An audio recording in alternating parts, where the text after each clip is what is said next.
everyone, this is Lara Hammock from the Marble Jar channel. This is the second video in a 4-part series where I will walk through the steps to start budgeting using Mint.com. This video and the next one will cover all the steps involved in creating a budget. In this one, we'll tag all of the transactions that we've pulled into Mint and set an amount for each budget category.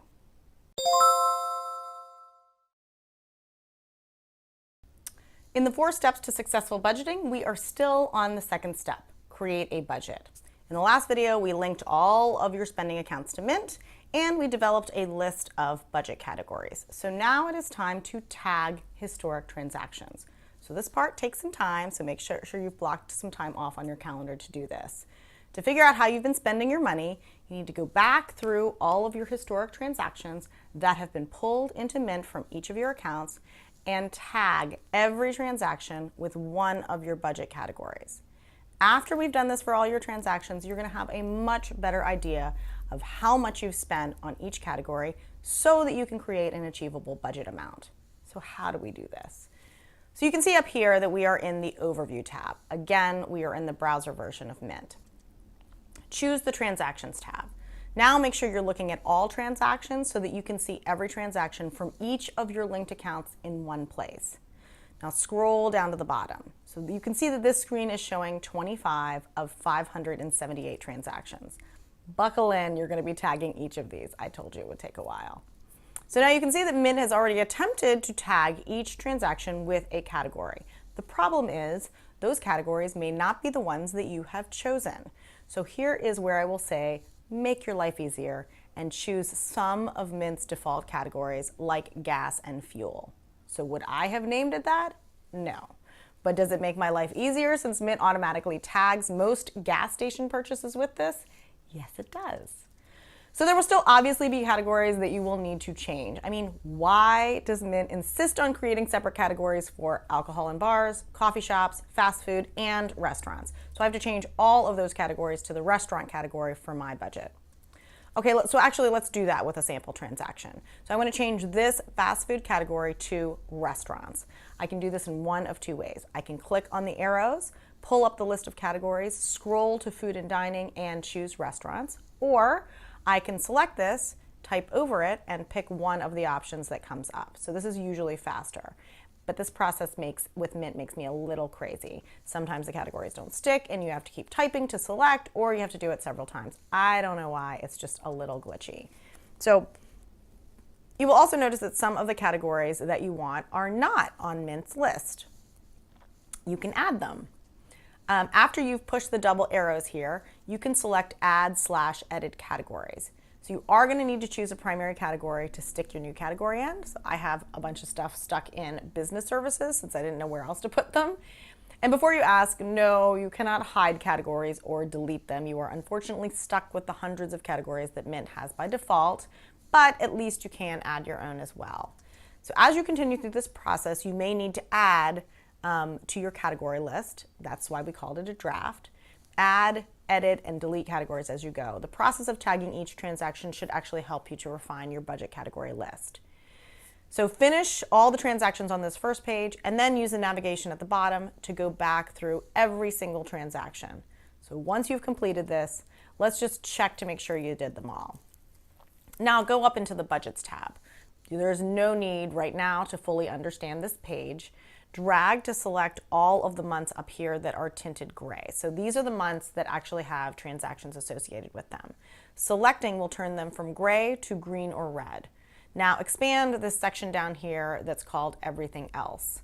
Okay, all the things that are listed on these page are categories that you have used. It doesn't matter what color they are. They're all categories that you have used to tag transactions. Take your list of categories and check off each of them against this page. So you're probably going to have a couple of categories on this page that are not on your category list, right?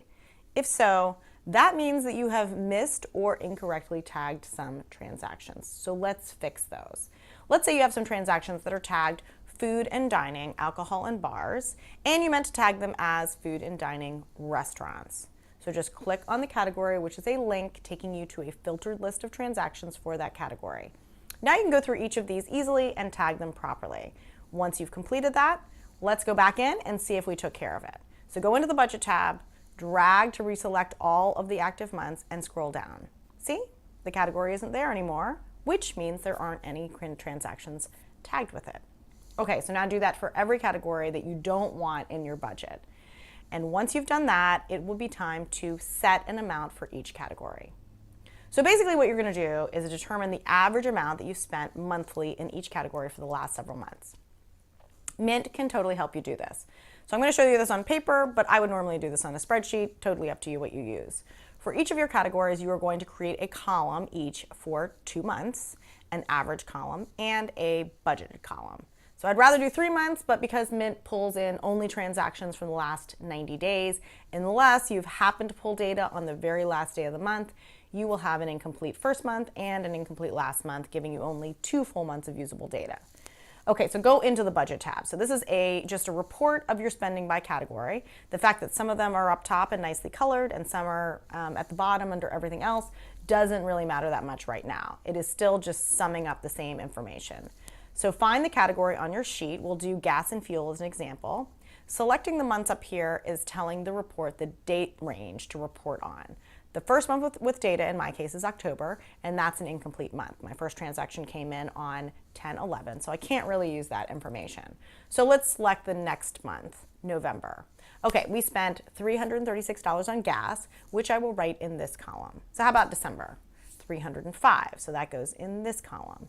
Again, January isn't complete yet, so that month doesn't do me any good. Okay, so I have 2 months of data. Let's add them together and divide by 2 to get an average and write that number here. So I will round up and make it 321. Now, when I'm trying to figure out the number to use in my budget, I need to see what I have been spending. I can't make it too low or it will be unreasonable for our lifestyle. I shouldn't make it too high or I won't be able to spend in other categories. So I'm going to set this budget at what I think is an achievable amount, $325. So this might not actually be the right number. Maybe December and November were months that we drove a lot, or maybe we didn't drive as much as usual. We can always make adjustments later on. So you are going to do this for each of your categories. Hope you don't have too many. And at the end, you should have budget amounts for each one of your line items. Okay, so now we are most of the way through creating a budget. Join me in my next video where we go through the final steps, a quick savings check, and entering your budget into Mint. Let me know what you think. Comments are always appreciated, and thanks for watching.